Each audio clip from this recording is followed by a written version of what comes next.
It's the Daily Doug.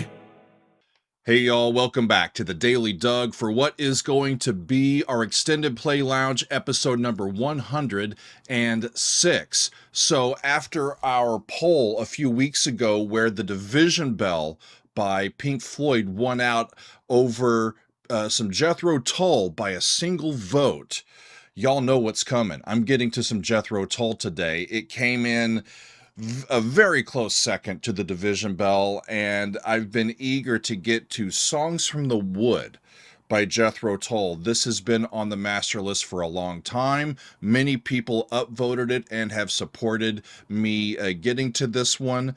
And it's time, y'all. I'm happy to dive into this one today. This is their 10th album, released in February of 1977.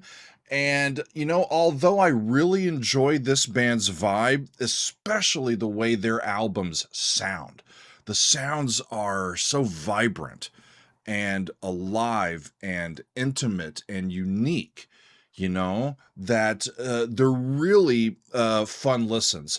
But for some reason, we haven't featured Jethro Tull on the channel as often as we should. I have heard 4 of their albums previously. I first heard Thick as a Brick back on YouTube in 2021, our first year of doing the Daily Doug. And then we heard Aqualung in EPL number 12. That was in January of 2022. We heard Minstrel in the Gallery in EPL 36. That was in January of 2023. And then most recently, we heard a Passion Play. That was in EPL 52 in September of 2023. So Aqualung came out in 71. Thick as a Brick came out in 72. A Passion Play came out in 73. Minstrel in the Gallery came out in 75. We've been kind of skipping around in the order that these albums have been released. So it's okay that we're skipping a couple and moving straight to Songs from the Wood. This is the one that has been very much upvoted and has been waiting patiently for a long time on our master list. So I'm happy to get to it today. We have heard this band in the past playing their special brand of progressive rock, and in this album they are venturing more into folk rock than the progressive sounds that we might be used to hearing from them. They are drawing inspiration from the countryside and folklore from their home country of England. And Ian Anderson in this recording he seems like he's open and a little more genius, ready to work. He is collaborating more with his bandmates during the writing process and during the arrangements of these songs and how everything is put together and recorded. And, as I was reading in, y'all, I've got to tell you this. I don't know how often, it's quite often actually, that I read about bands and they're making an album amid some kind of turmoil. There might be economic hardship within the band, or they might be fighting with their record label, or they might be fighting with their spouses or their girlfriends or whoever, or they're fighting with themselves.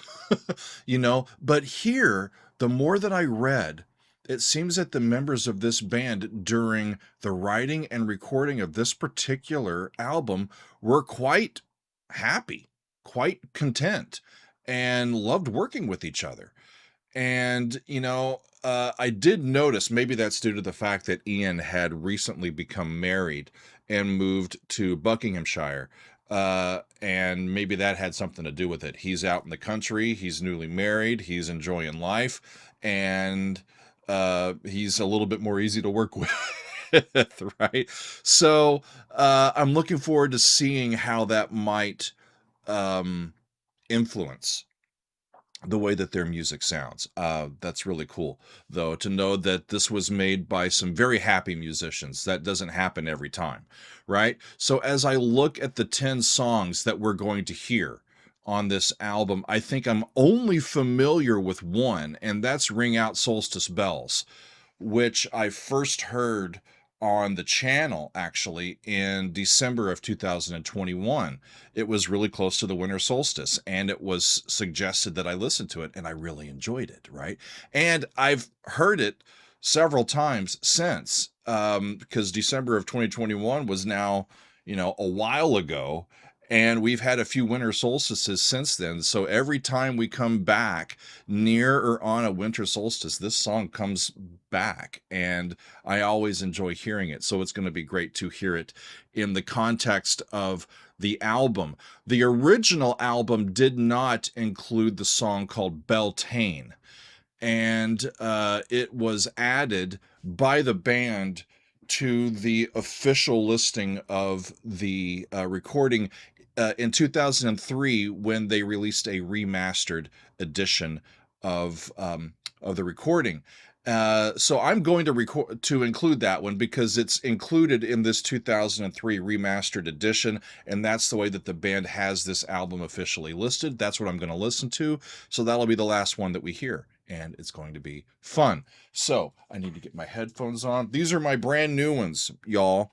My brand new Metsei Audio headphones, and they're closed backed. Everything's going to be nice and compact, and just I'm going to be in my own world. So I'm excited to listen to this album with all of you, and I'm ready to get started. Ian Anderson is on lead vocals, flute, acoustic guitar, mandolin, and some percussion. Martin Barr is on the electric guitar and the lute.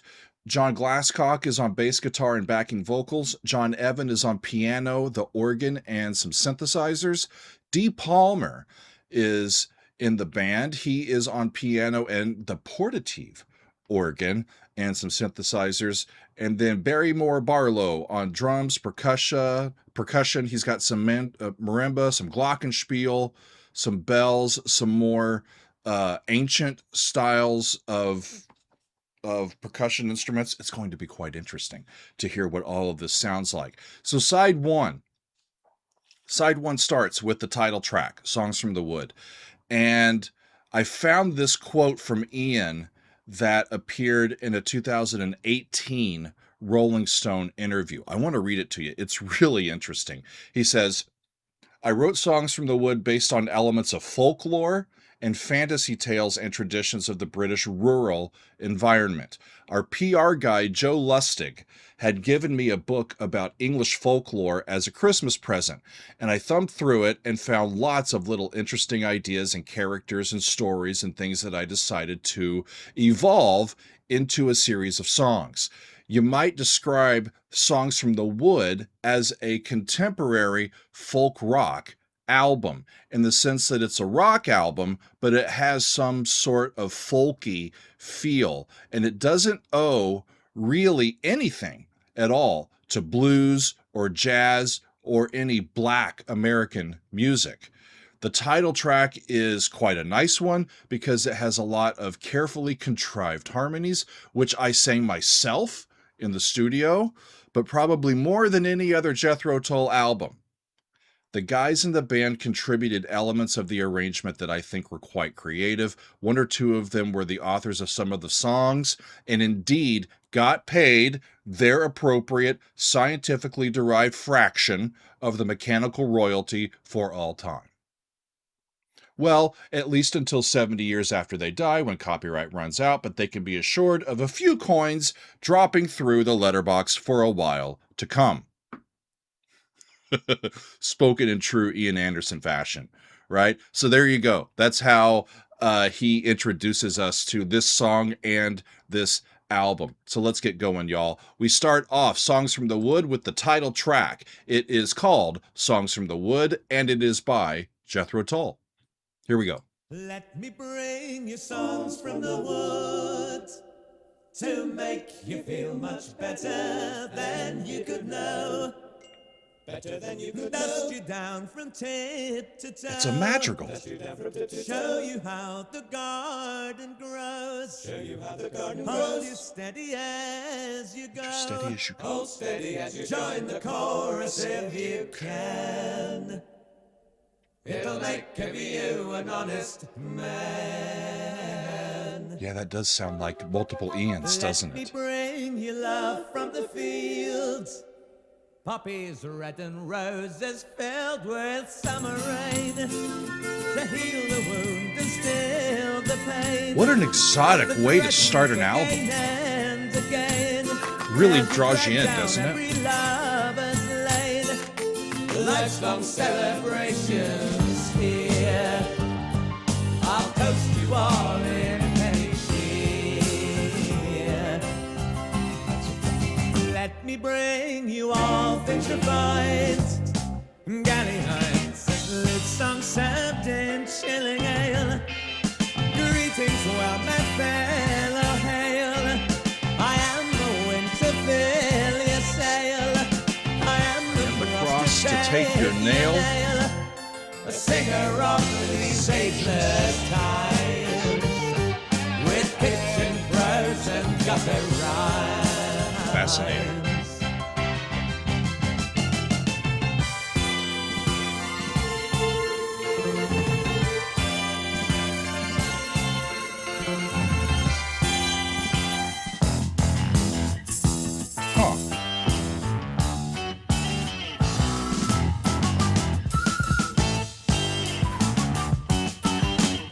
Songs from the wood make you feel much better. Songs from the This is fascinating, y'all. feel much better.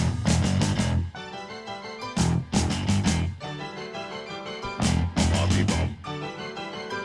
Bobby bum.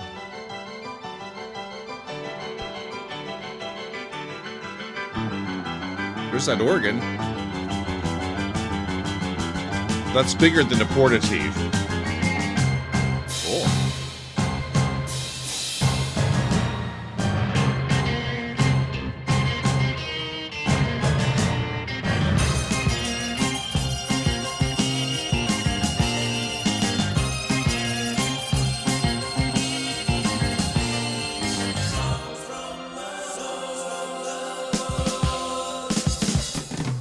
So much ear candy, y'all.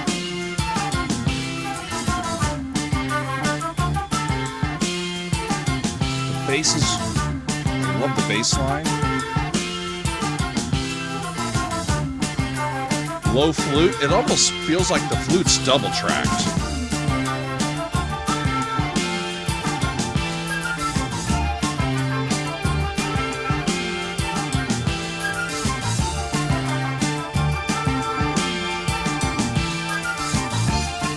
It's got a brightness, it's got an effervescence to it. It's got an energy, a spirit to it.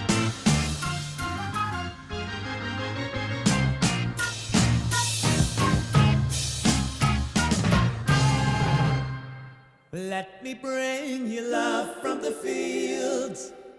Poppies red and roses filled with summer rain to heal the wound and still the pain that threatens again and again. It's a major chord with kind of a Lydian extension over the top of it. Life's long celebrations. And then they take it away and go in a different direction. I'll toast you all in any Huh.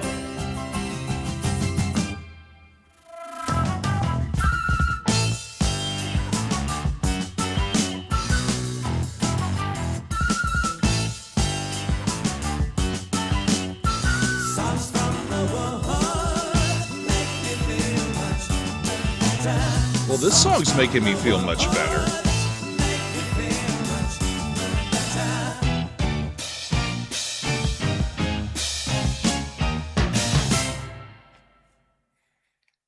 How much spunk did that little song have?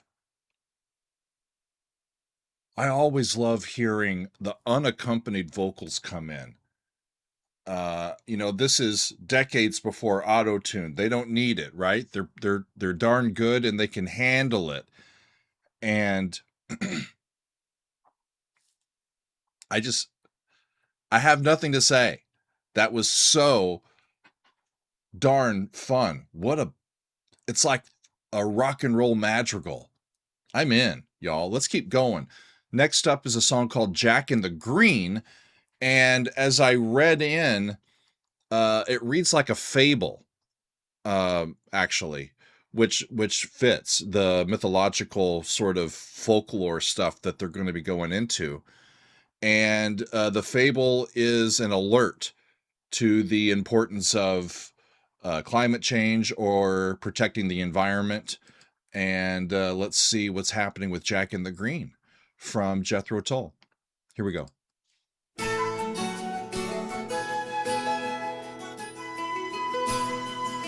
Have you seen the Jack in the Green? With his long tail hanging down.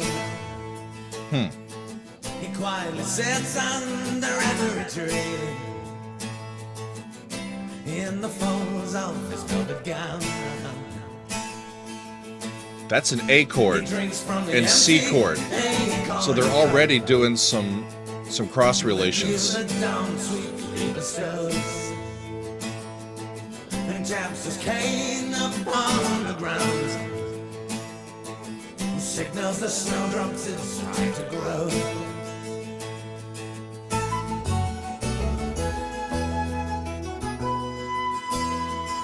It's no fun being Jack in the Green. It's no fun being Jack in the Green.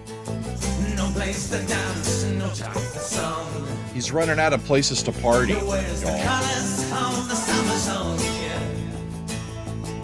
And carries the green flag all winter long. Yeah, he signals the snowdrops when it's time to grow, when it's the growing season. Jack, do you never sleep? Does the green spell run deep in your heart? It's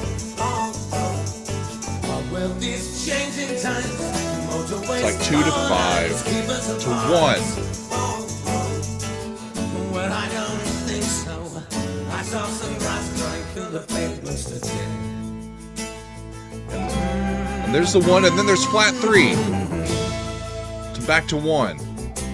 Flat 3 to 7. Flat 7 back to 1. That's what it is. C. C to G to A, I think.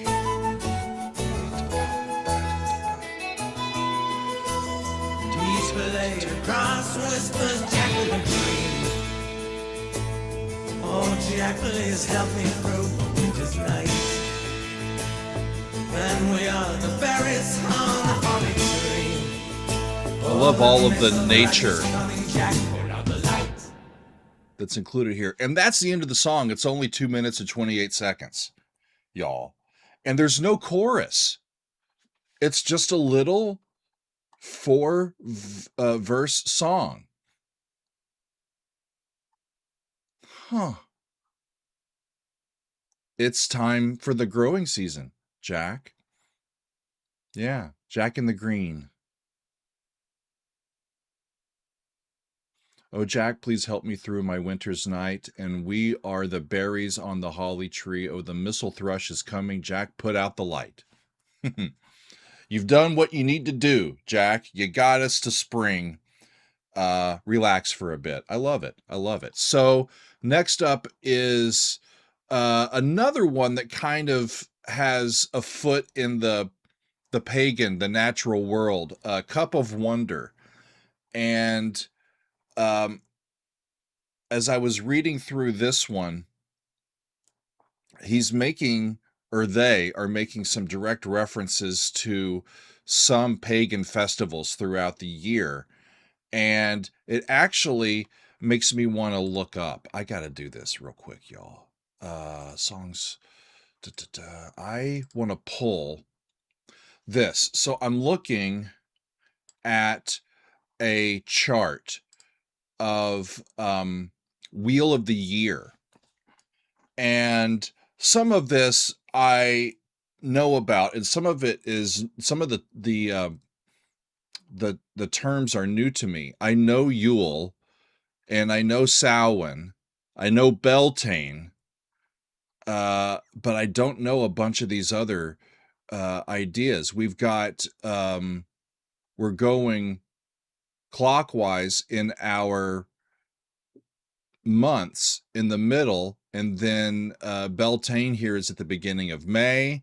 And then directly opposite that is Samhain, right? The beginning of November and the beginning of May are right at 6 months apart, right? And so we reference Beltane, we reference December and Yule, we reference this time period in August and Lunasa. So he's again going to kind of this natural world. And this wheel, I think of the spring equinox, the summer solstice, the autumn equinox, and the winter solstice as 4 events, but this is adding 4 more, like quarterly stuff. I think they call them the cross quarter days that fall in between these equinoxes and solstices, and I think that's pretty cool. So let's hear it, y'all. This is Cup of Wonder, and it's from Jethro Tull. Here we go. Is it going to play? There it goes.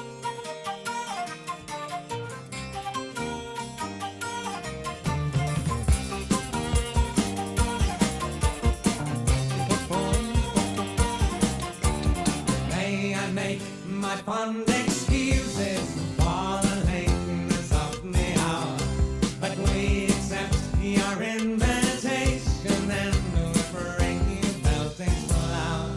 For the May Day is the Could go up a step. Yeah, up a step.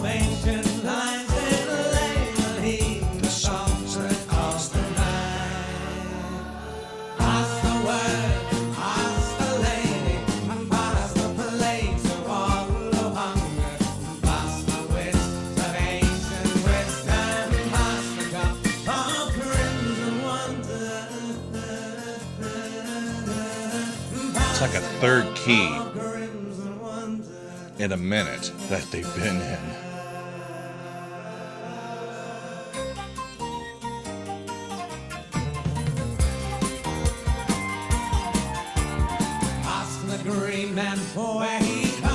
Ask the green man where he comes from.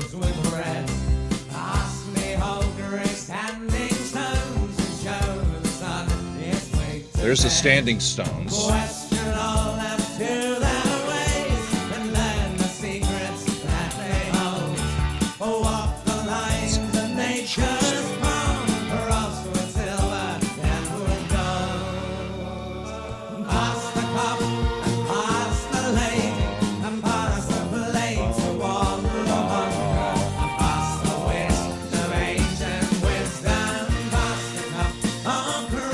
Go to Soul.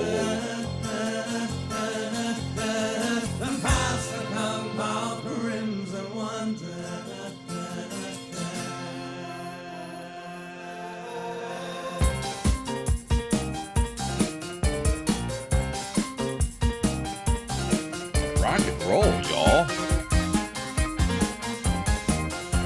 It's British folk prog.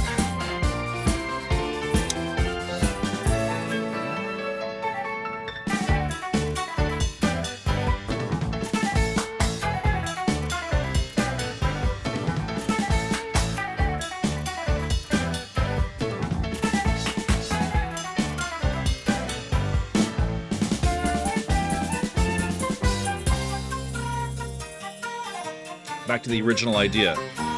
That's based in C minor.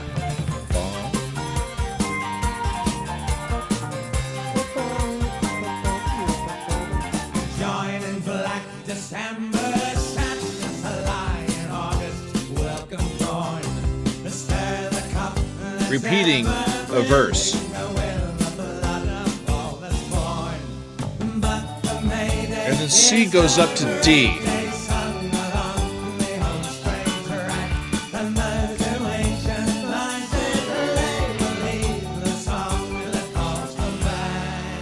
It's on D.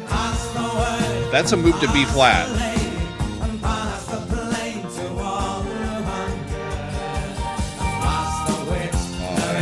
Leading tone to 6 on to 5. Yeah, that's in B flat. So the chorus is in B flat, The verses are in C and D.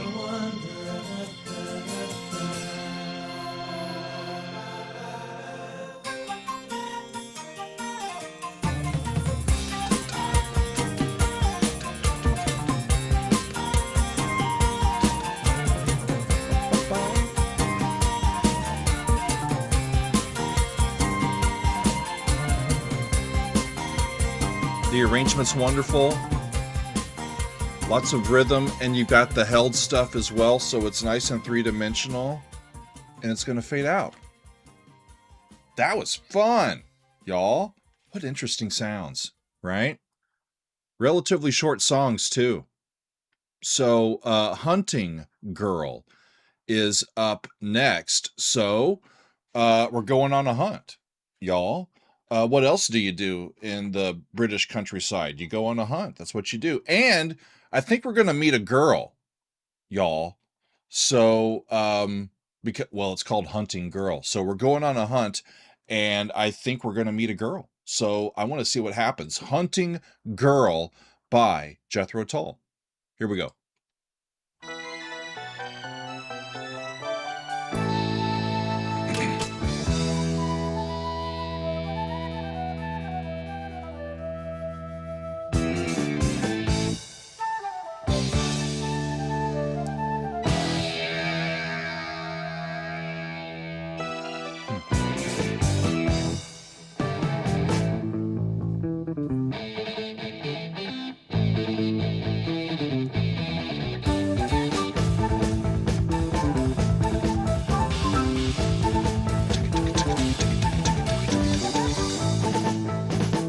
Cool.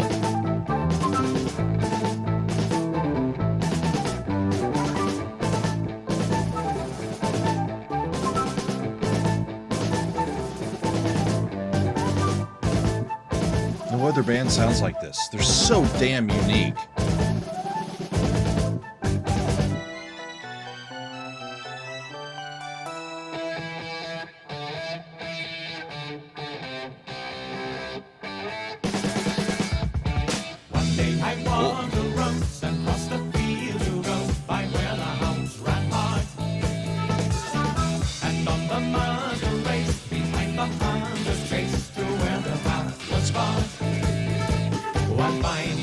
Fine young lady's horse. She's in distress. I unlocked the gate, but she did wait until the packet disappeared.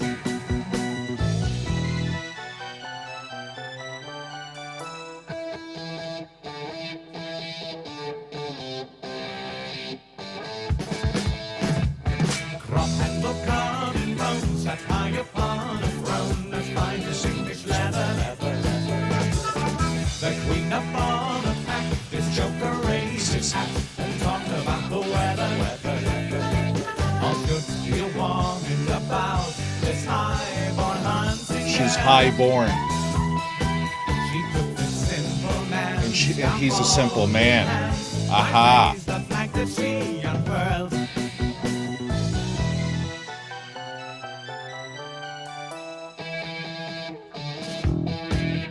Boot leather flashing this burn next the size of my thumb. This high-born hunt and that tastes as strange as they come. Huh. Come.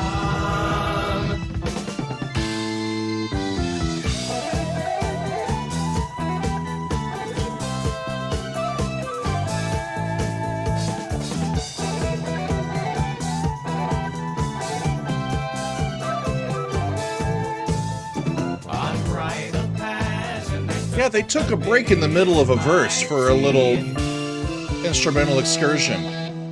Unbridled passion, I took the bit in my teeth. Her standing over me on my knees. Underneath.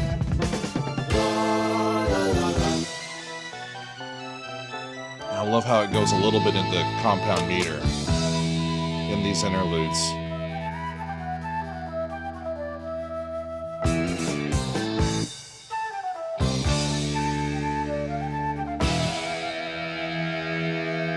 That still sounds like 5. So that's 1. A minor.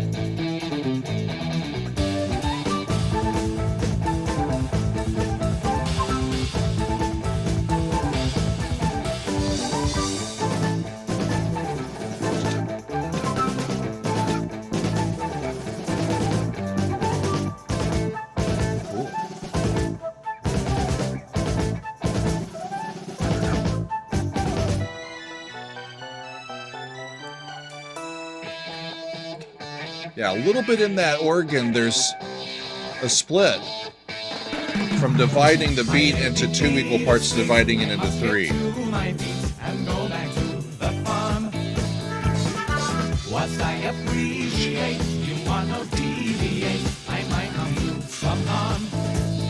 He's asking her to be discreet.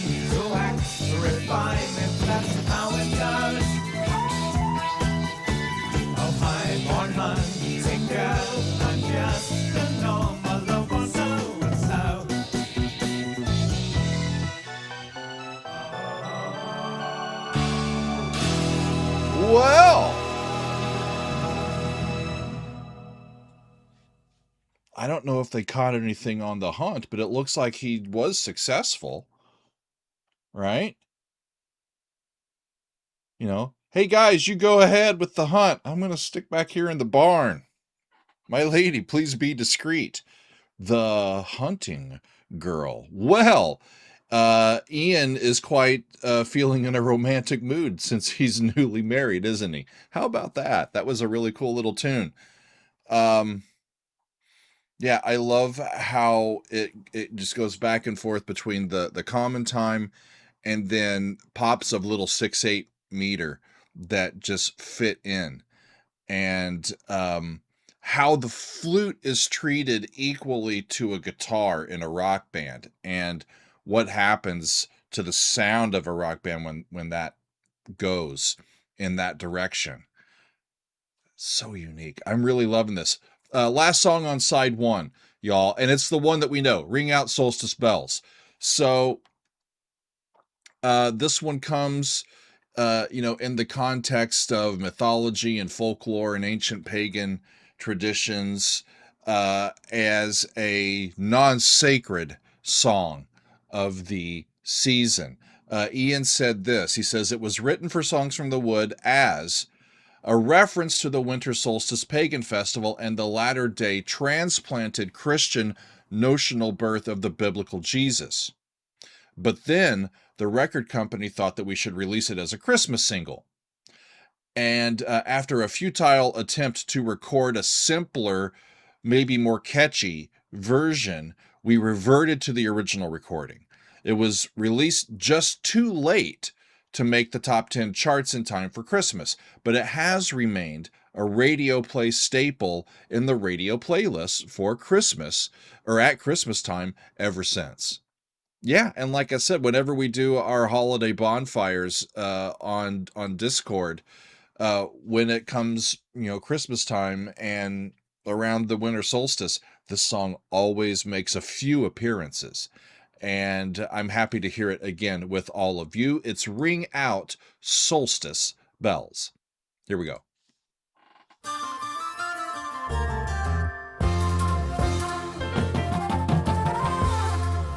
Just a fervor of energy from the flute. Now it's the solstice of the year. Winter is the grass on the hay. 7 days moon, 7 times. Apple at the praise of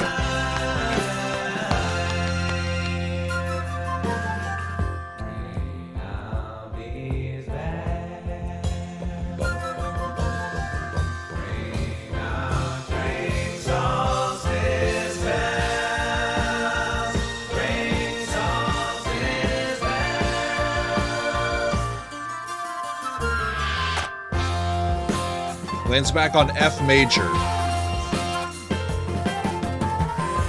Join together, kneel and 4, 5, 1.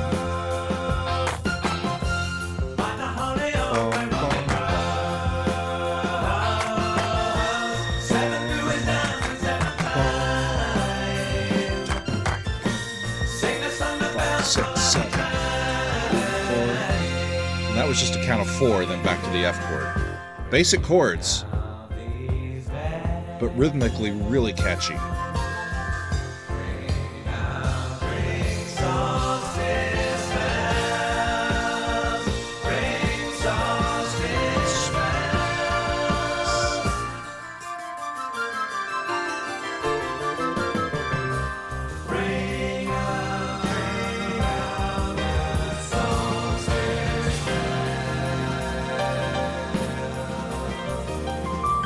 So it slipped into minor. I'm trying to figure out exactly where.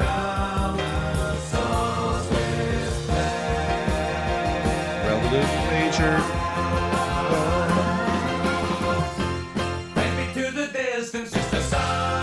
And that's the F chord that they were on. So they went to the minor dominant.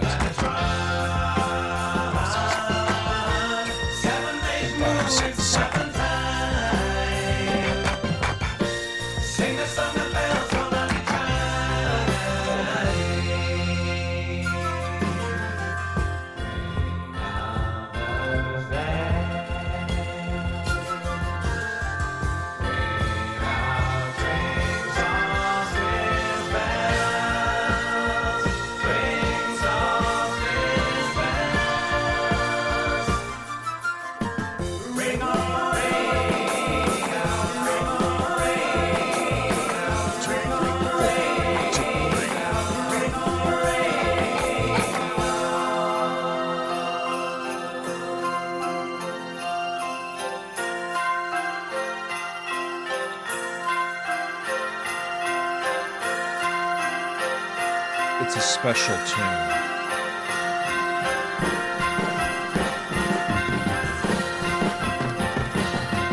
It really is.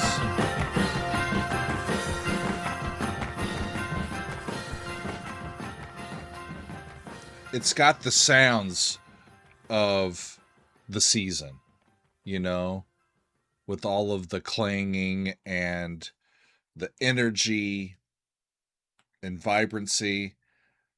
We're talking about, in the Northern Hemisphere, the darkest day of the year, right? The longest night of the year.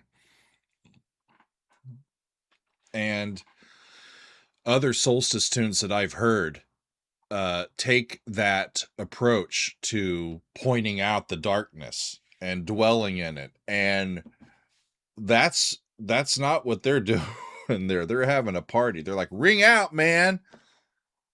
Ring out. We hit it. The solstice. So let's turn the album over and see what side 2 sounds like.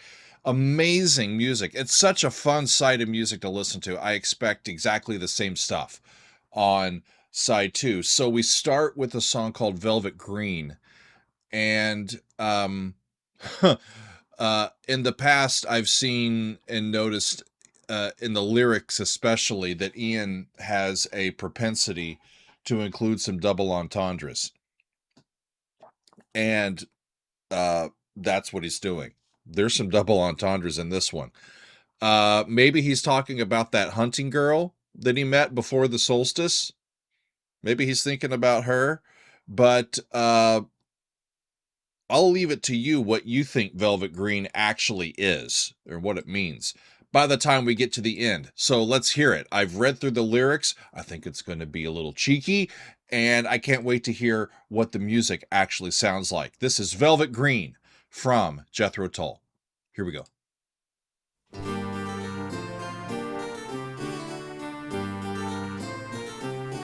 And again, we kind of start with the madrigal. That's a harpsichord sound.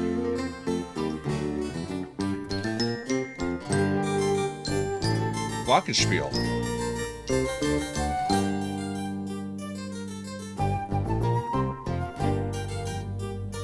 I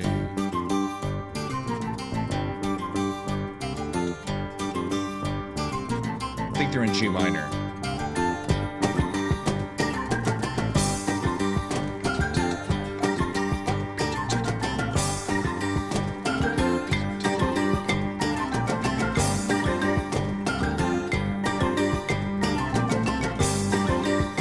Six, 5, 6, 7. 6 plus 7.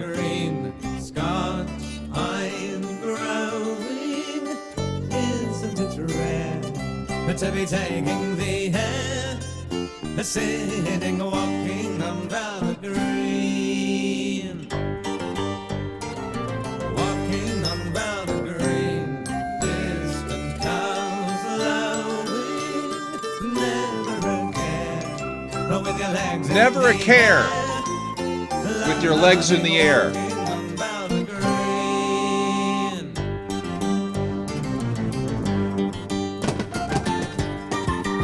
Is this the Lemon song of Songs from the Wood?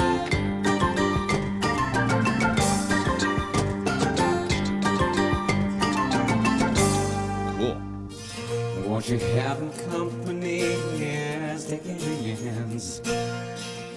Go down on velvet green with the Go down on Velvet Green with the The Countryman. young girl's fancy and an old maid's dream. Tell your mother that you walked all night on velvet green. All night.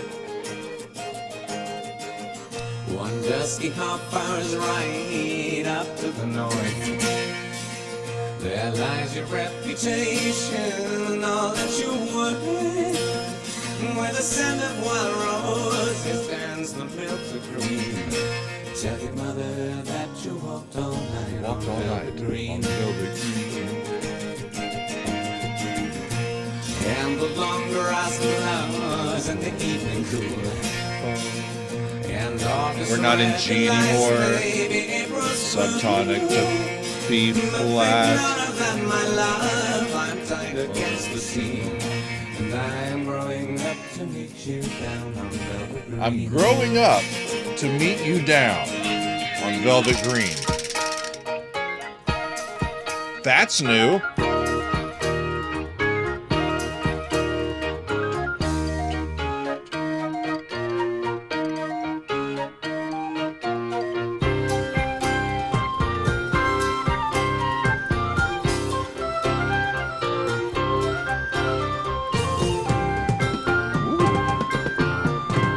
Can imagine some frivolity happening during this little instrumental break.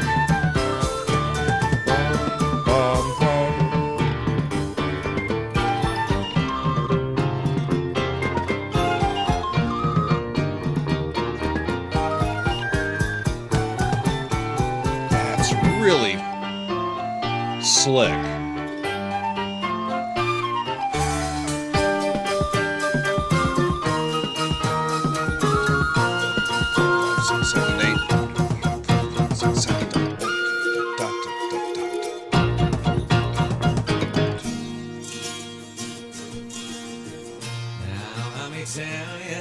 Back into it. If we live the life, let's lie into trust. On golden daffodils to catch a silver stream that washes out the wild oat seed on velvet green. Famous loving is under the stars. Civilization's raging apart. Love the multi-track vocals.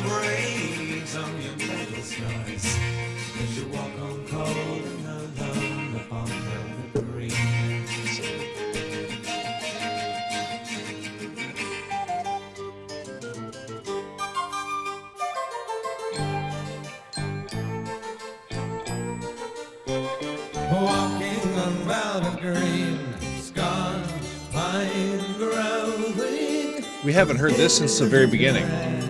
But to be taking the air, singing, walking on velvet green. Walking on velvet green, distant cows lowing, never again, with your legs in the air. Walking on velvet green.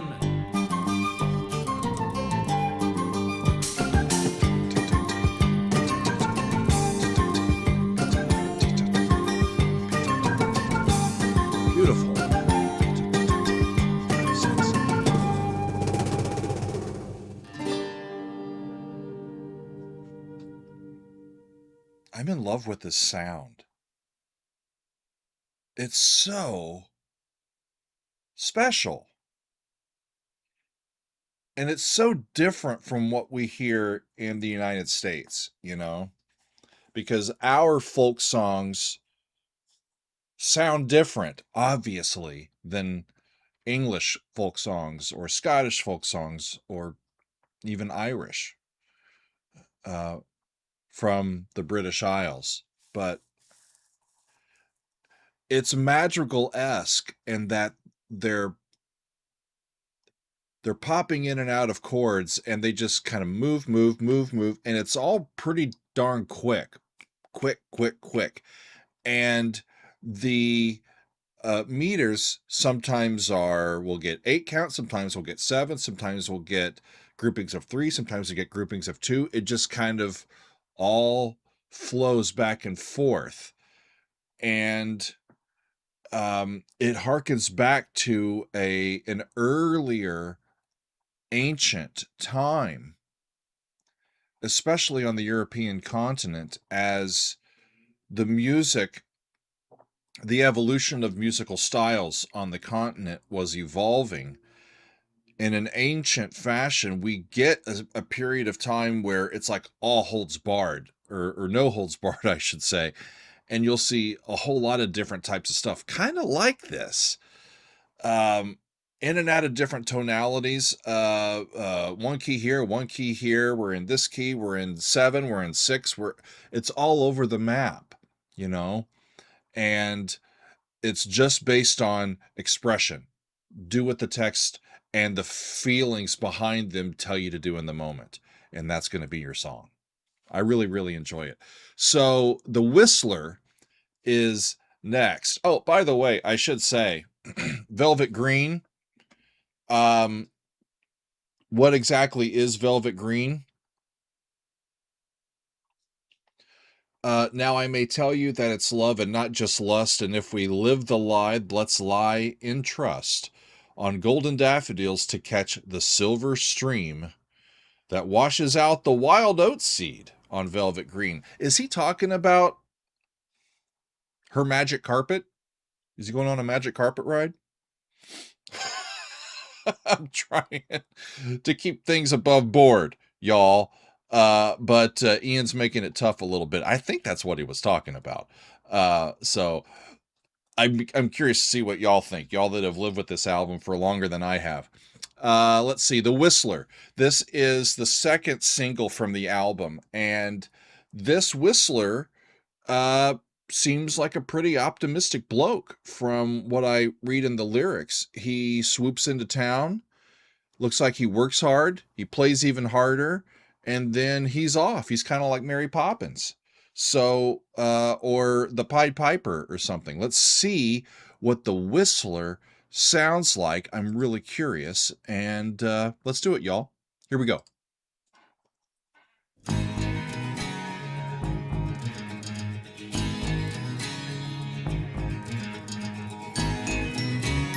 Quite a different key for them. It's a different sound. They're in sharps.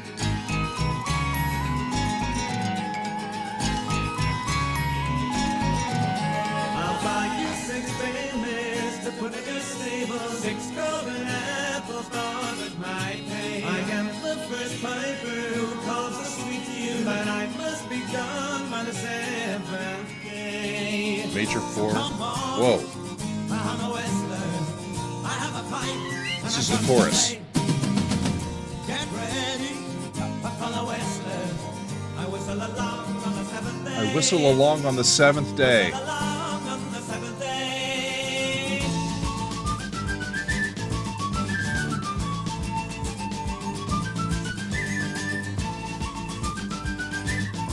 So they changed keys, but they didn't go back to where they came from. Now they are. Wow! All kinds of sadness I've left behind me. Many's the day when I have done wrong, but I'll be yours forever and ever. Life in the Listen to the strings. So come on, I'm a whistler. I have a pipe.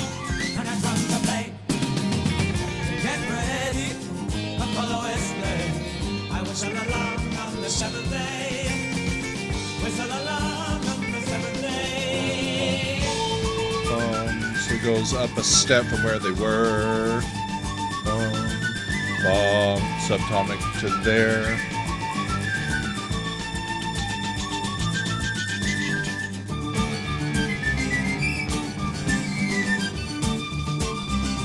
Listen to the whistler go.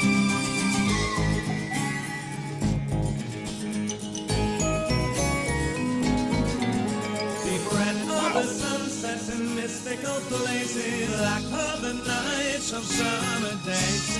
We'll find the speck of truth in each riddle, hold the first grain of love in our hands.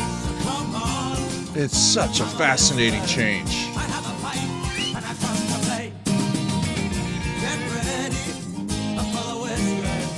I whistle along on the seventh day. So come on. Come on. I have a whistler. I have a pipe and I've come to play. He's got his fife and drum. Get ready for the whistler. I whistle along on the seventh day. Whistle along on the seventh day.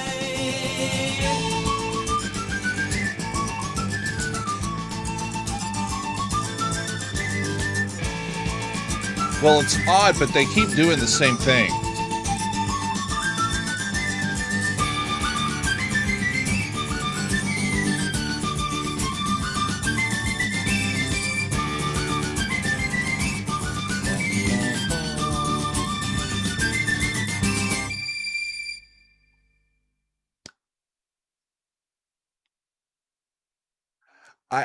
Y'all, here's the thing. There's so much going on. It's hard to get a word in edgewise, which I always like to do. Y'all know this. And by the time I get to the end of it, there's so much of it has gone by, I almost don't even know what to say. I need to like listen to it 3 or 4 times before I really have a handle on what's going on, because the music is so special. It's so singular, right? Nobody else's music sounds quite like this. And there's a lot going on. I think as he started out, if I remember right, I said, "Oh, they're in a sharp key. That's a different key for them, right?" And then they go way away from it, from the verse to the chorus. And then at some point they move by half step to get back to it. I'd have to really listen to it again and figure out what the hell's going on. But he's whistling along on the 7th day. Why? Let's see. I'll buy you 6 bay mares to put in your stable, 6 golden apples bought with my pay. So he's a working person. I'll give you these. Because I've got an income. I'm the first piper who calls a sweet tune, but I must be gone by the 7th day. So, he's saying, let's party, I guess. Y'all tell me, is there a hidden meaning or something I'm not catching on, or is there lore about some sort of whistler, or is it kind of like the Pied Piper itself? I'd be curious to know what your thoughts are on that. I thought it was really cool. So next up is a song called Pibroch, Cap in Hand. And it's by far the longest song on the album. But it also has quite a small amount of text. So I'm expecting some instrumental magic in this one, y'all. And as I read in, Ian is going to the Scottish bagpipe tradition here. A pibroch is a kind of an ornate composed piece of bagpipe music. It's like the classical music of the bagpipe. It's opposed to its more traditional usage. And this is a circumstance where we really need, I think, a player of great technical skill to pull off what they're writing for the bagpipe in a pibroch. And you might hear a piece like this in support historically of a military function or at an important civic event like a funeral, a public funeral, or something else, a celebration maybe. I don't know. But I'm relatively new to that term, and I haven't heard any examples of it. So they're not, I don't think, bringing in a bagpipe, but they're going to approximate it with the instrumentation that they have. So I'm real curious to hear this one. It is called Pibroch, cap in hand. Here we go.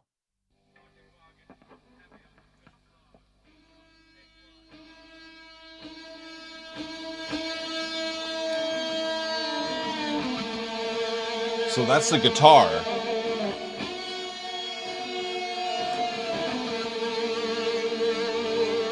I gotta check that. It's like an A over a D.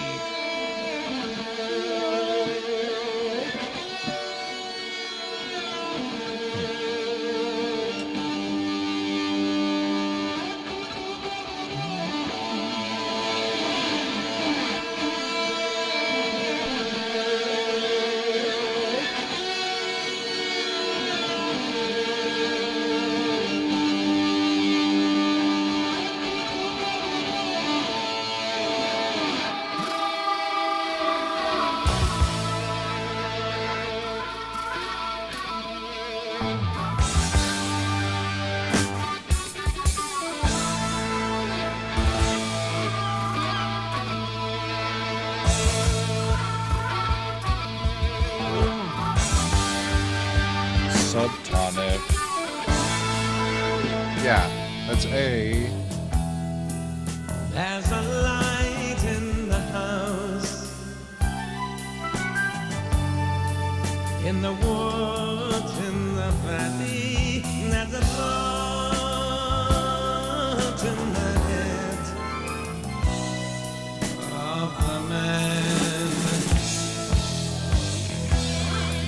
who carries his dreams like the coat slung on his shoulder, bringing you love in the captain's hand.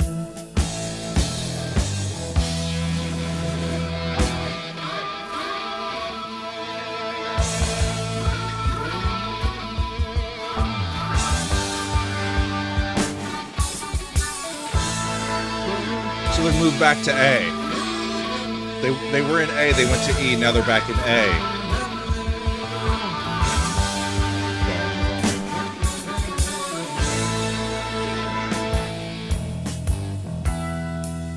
And each step he takes Yeah, so now they're back in E minor. is one half of a lifetime. No word he would say, but you understand. So he bundles his regrets into a gesture of sorrow, bringing you love, cap in hand. So it's a 5 going to 1, but it goes to 4 instead, and then the 4 resolves into 1.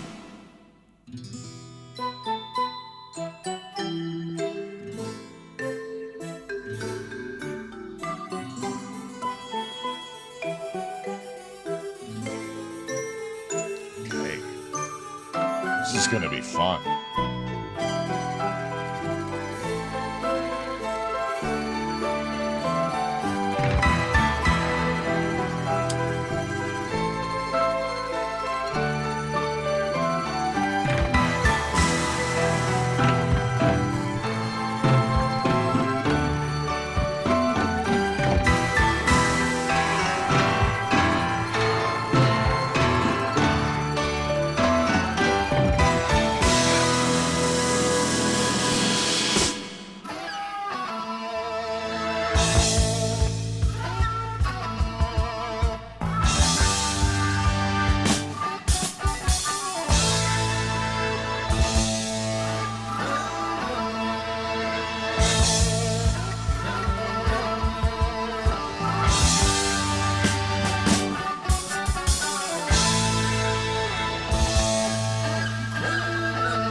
keep hinting at breaking into a consistent meter, but they haven't done it yet. Kick drum's like, are we gonna do this? Are we gonna do this?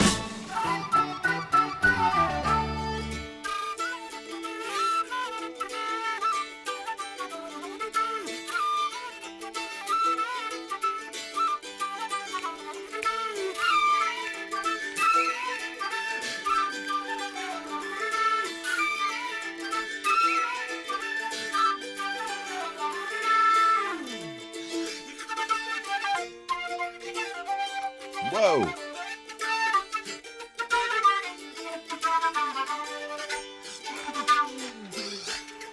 It's so intimate, the way that they mic that.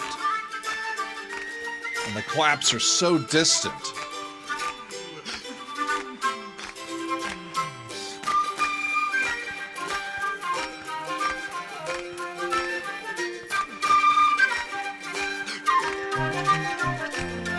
And I love that we can hear his breath, because his breath is in tempo too.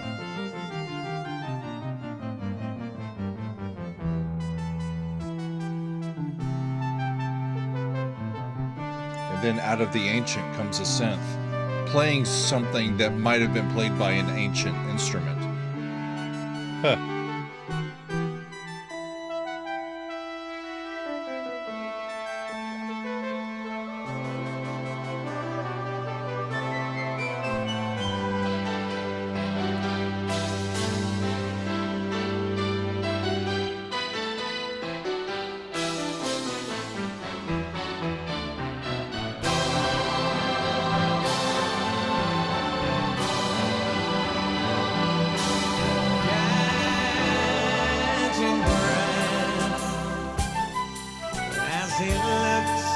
Through the dining room window, What meter are they in? candlelit table for two has been laid. Strange flavors by the fire, strange boots in the hallway. Put my cap on my head. There's the leading tone to E, but it goes to the A instead. Before it goes to the E. A really cool move.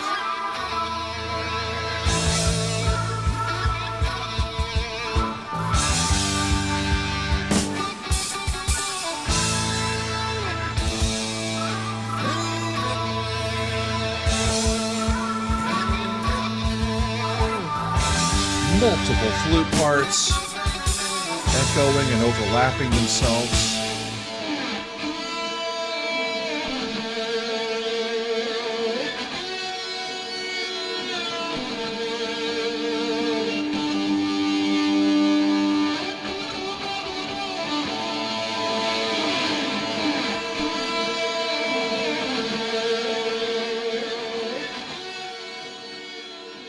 Oh, let it go a little. Oh, it is 8.5 minutes in. That went quick.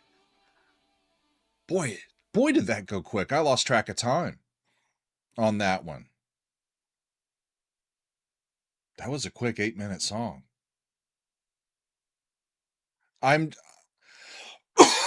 one of the things that we talked about at the very beginning, how the musicians went into this recording with contentment and a real loving desire to work with each other and to collaborate with each other and to make it better. And it's not just you telling somebody what to do or you overlording this. And there were no, what it seems to me like there were no big ego trips or any of that. And the arrangements seem so much more interesting and interconnected and interweaving and tight because of that.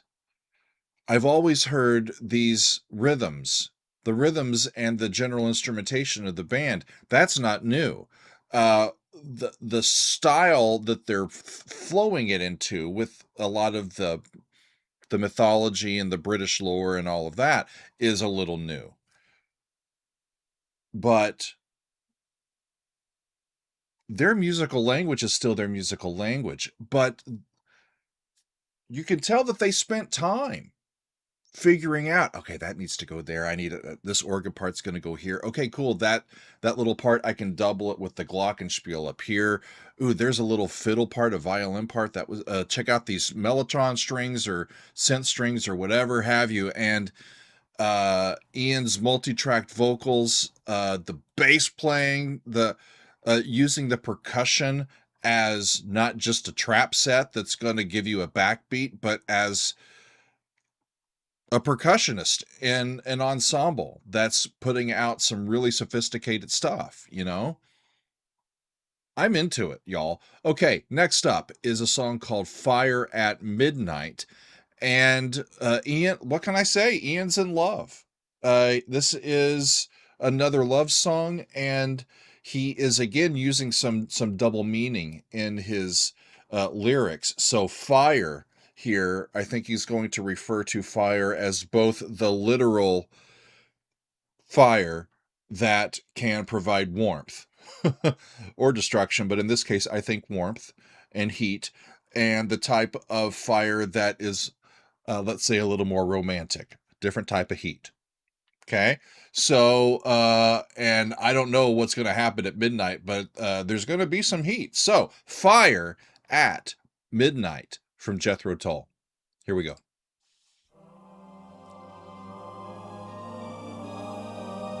Coming out of the last piece, and we get this short little tune. In fires at midnight, when the dogs have all been fed, a golden toddy on the mantle, a broken gun beneath the bed, silken mist outside the window, frogs and you slip in the dark. Too much hurry ruins the body. I'll sit easy and the spine. Yeah. Check out the percussion. A snare like that, and then a couple of backbeats in the kick drum. Not what a typical player would play.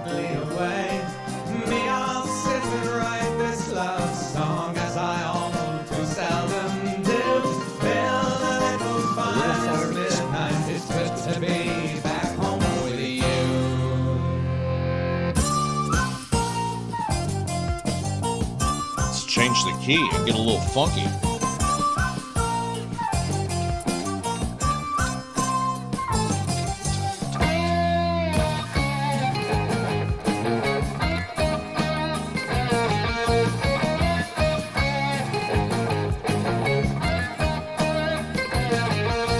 Double electric guitar, double with the mandolin.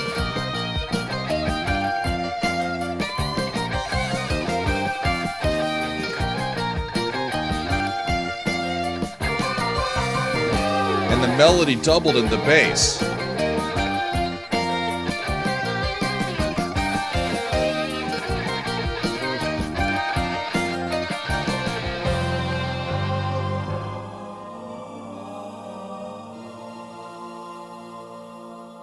There's that little organ. By the dying embers of another working day, go upstairs, take off your makeup, fold your clothes neatly away. Me, I'll sit and write this love song as I all too seldom do. Build a little fire this midnight. It's good to be back home with you. And it ends on a major 2 chord, I believe, because it should go to there. What a cute little tune. Cute little tune. And that's the way that the original album concludes, y'all. I think they should have finished the album with Pibroch, cap in hand. I would have switched those last two. If they didn't include Beltane, I thought Pibroch had a really more convincing ending to the whole experience, but this was a lovely little tune. what do I want to say? Yeah, he repeats verse 2 and verse 3 is kind of the same. Kindled by the dying embers of another working day, go upstairs, take off your makeup, fold your clothes neatly away. And I'll sit down and write a love song. And he says, as I all too seldom do. He's saying, yeah, I don't write too many of these. This is new material or new territory for me. And whatever fire is going to meet, they're building a little fire at midnight. And he says, it's good to be back home with you. Lovely, lovely. So the extra song that we have is Beltane. So this was not originally included in the official album release back in 1977, and it was officially added to the album in 2003 with the remastered edition of the album. And you know, we referenced Beltane earlier, Mayday, right? And as with Samhain, its seasonal opposite, the lore is that the veil between the natural world and the spiritual world is especially pliable during these times of the year, May Day and Samhain, right? And you know, Megan and I've read the first Outlander book, and we've watched all of Outlander, and we're big fans. And so we know about the Standing Stones and some of the lore that way. Those are really interesting books, and a great television series, quite frankly. But when I was reading through this, and he's just lifting up this come a Beltane, it's like come the new year, come the new growing season, come May 1st, you know. So I'm curious as to what this is going to sound like. And yeah, then we'll talk about it afterwards. This is Beltane from JETHRO Tull. Here we go. More electric than I thought it might be.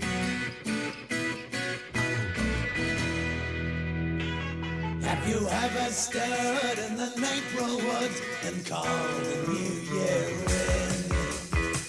in? That's interesting. Different vocal color. Phantoms of 3,000 years flies as the dead leaves spin. There's a snap in the grass behind your feet and a tap upon your shoulder. And the thin wind crawls along your neck. It's just the old gods getting older. And the kestrel drops like a fall of shot from a red cloud hanging high. A Beltane, hey, hey, hey. A Beltane, hey, hey, hey. So syncopated goes from 1 to 4.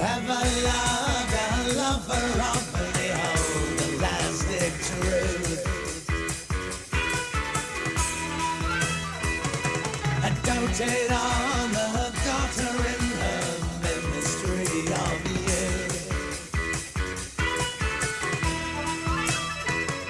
Thrust your head. Interesting move there harmonically. Taken up the cause of love for the sake of pardon dead. While the kisses drop like a pot shot from soft lips in the rain. Now come a Beltane, hey, hey. A happy old new year to you and your sons up for one more day. Till we shall play it out gladly for your cards marked again. It's got an exotic flair to it with those open harmonies.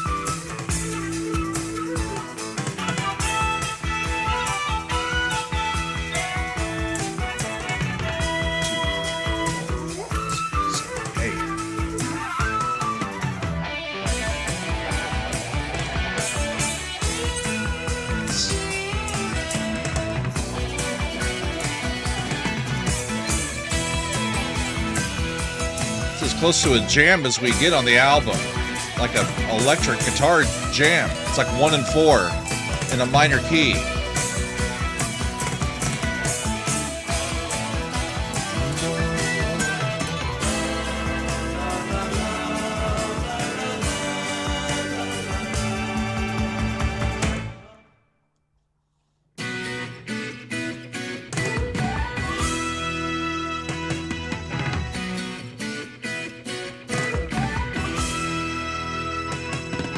Walked around your parks and towns some night next door daily. Now we're in parks and towns. While the fires are burned on the hills of turning far off wild country. And felt the chill on your windowsill as the green man comes. Here's the Green Man again. What does that refer to, y'all? Sweet hazel brings it crashing down. Set your knuckles white as the thin stick bites, but as sweet as your growing pains. Come a Beltane. This is groovy.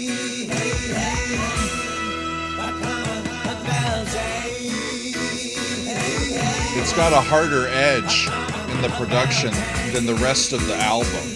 Maybe that's why it was left off originally.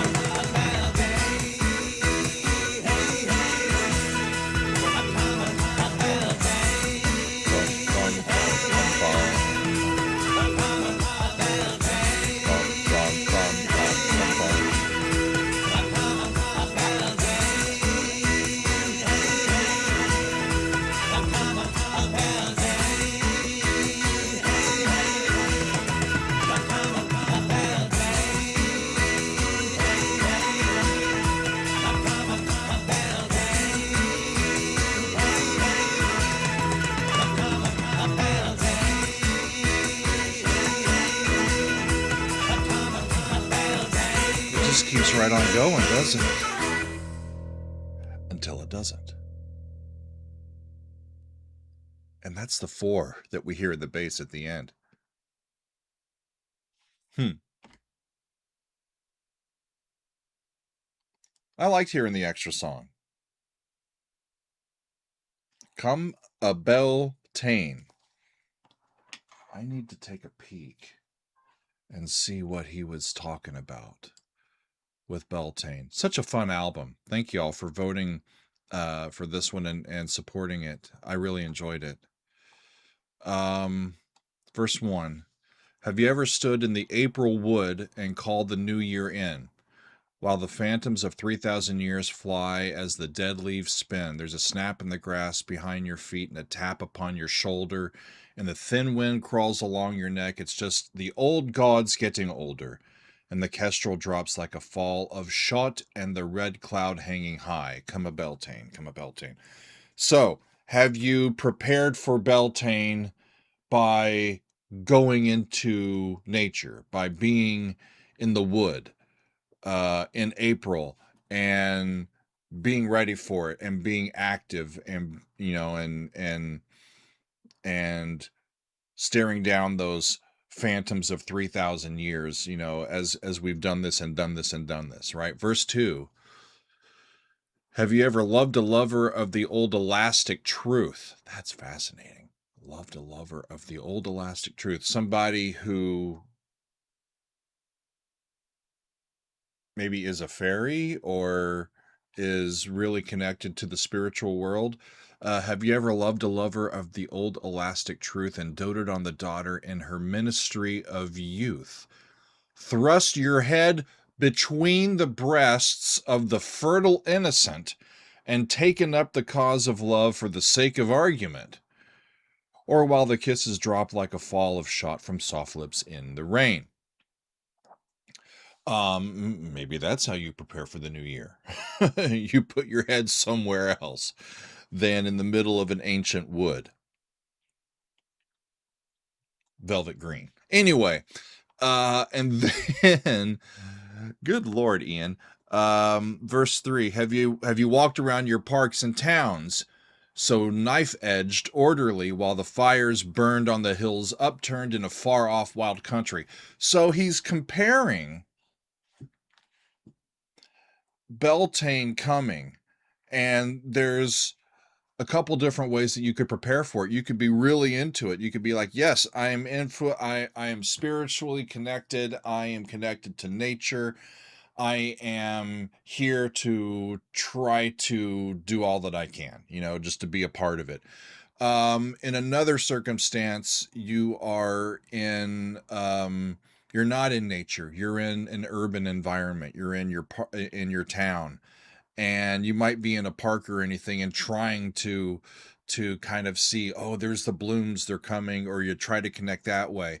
Or you could just be saying, screw it, and be screwing, and and just uh, worried about other things, in that particular moment. I think he's saying whether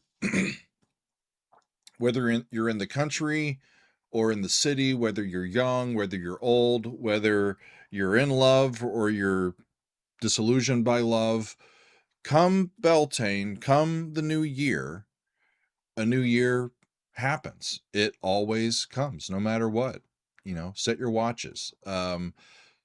It's gonna hit you. It's gonna be here, no matter how you might prepare for it, or be oblivious to it, or what. Time keeps marching on, I think, is what he's talking about. And I pulled a chart because it got me thinking as I was reading the notes on this. I want to show y'all this one too. So we're talking about Beltane, which marks the new year, right?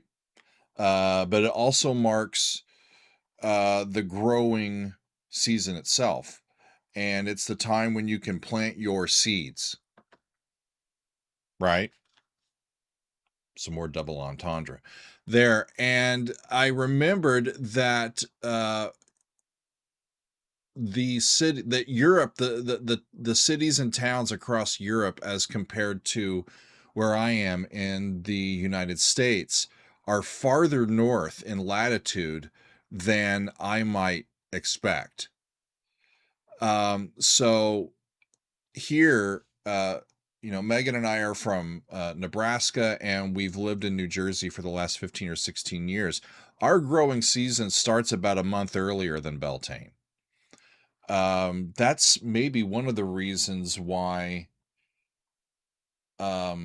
Easter has become so big here in America, with especially away from church, with the kind of popular symbols of rebirth and virility, with all those chocolate bunnies laying eggs everywhere, Easter egg hunts, that sort of thing. Remember, Easter is also tied to the calendar in an interesting way. It's tied to the spring equinox. In fact, Easter is always, let me see if I can remember this and get it right. It's always the first Sunday after the first full moon that's either on the spring equinox or after the spring equinox. So Easter could either happen as early as late March or as late as mid-April, and just depending on the lunar cycle that particular year. And then Ash Wednesday is calculated backwards from that. So as when we get Easter, we go, okay, 40 days before that, not counting Sundays. That's when the Whistler plays on the seventh day, right? That's where Ash Wednesday in the season of Lent starts, and that normally puts Ash Wednesday, if we go 40 days backwards, not counting Sundays, from Easter, that normally puts us right kind of in the dead of winter, and It's a day for remembering one's own mortality, a day of humility, a day of penitence. And so religion and spirituality and paganism, they're all tied to, especially in the northern hemisphere, our um our cycle of the seasons. And as I'm looking at this chart, like, look, Paris is latitudinally uh, on the US northern border with Canada. And by the time you get up to Berlin and Amsterdam and London and Dublin, which are all kind of between, it looks like 40, oh, maybe 48 to 55 degrees north. That's those cities, Dublin, London, Amsterdam, Berlin, those cities are farther north than the majority of the Canadian population. Most of the Canadians don't live way up here where all the land is. They live down here, closer to the United States, where it's a little warmer. But y'all have, the Atlantic Ocean right there, and it makes your weather different, your climate slightly different than ours, but it's really fascinating. So like Beltane's really important in that mythology because of how north you are. Whereas it's not, May Day is not as big a thing here in the States because we're already kind of halfway into spring by then. I digress, y'all. I just thought that was interesting. So, this album started a little 3-album stretch of stylistic and topical consistency for Jethro Tull. It makes me want to hear the others. Heavy Horses follows this one the next year in '78, and then Stormwatch concludes the little set in 1979. And then, as I read, the classic lineup of the band went through a similar upheaval that we have seen with other of our 70s classic prog band heroes. The musical scene was shifting rapidly in the late 70s, and the bands were trying to either, adapt to the times or see how they were going to continue. And it was difficult, and they were just all trying to stay afloat. So just as Yes was kind of going through some changes, Genesis went through changes, Pink Floyd with The Wall was going through changes and all of that. So were these guys by the time we get to the end of the 70s and into the 80s. And this one in 77 is their 10th album, and it came out almost 49 years ago. And unlike a lot of their contemporaries, they have continued to release new music. They did 5 albums in the 80s. I see 3 albums in the 90s, just a Christmas album in 2003, and then a pretty long break. And then the last few years, the Zealot Gene in 2022, Rockflöte in 2023, and then Curious Remnant, their 24th album just in 2025. I haven't heard much of any of the newer things from Jethro Tull, which is really, I think, the Ian Anderson experience, and whoever he wants to bring in and call Jethro Tull, he kind of does. If I'm wrong about that, y'all let me know, but I think that's right. So there you go, y'all. Songs from the Wood. It makes me want to go right back to the beginning and turn it on again. It's so effervescent and just buoyant in its energy. So it made for a really fun listen today and a different kind of progressive rock sounds. But I was really into it, and it was great to return for the first time since September of 2023 to a Jethro Tull album. So very long overdue. I'm happy to get back to it, and I really enjoyed it. We'll do more coming up, depending on what y'all would like me to go next, and what you put into the submissions bot, and and all of that. So I look forward to the next time that we listen to Jethro Tull, but that's going to be all for me on this episode. I thank y'all very much for your support and for watching. We will see you next time on another edition of the Daily Doug.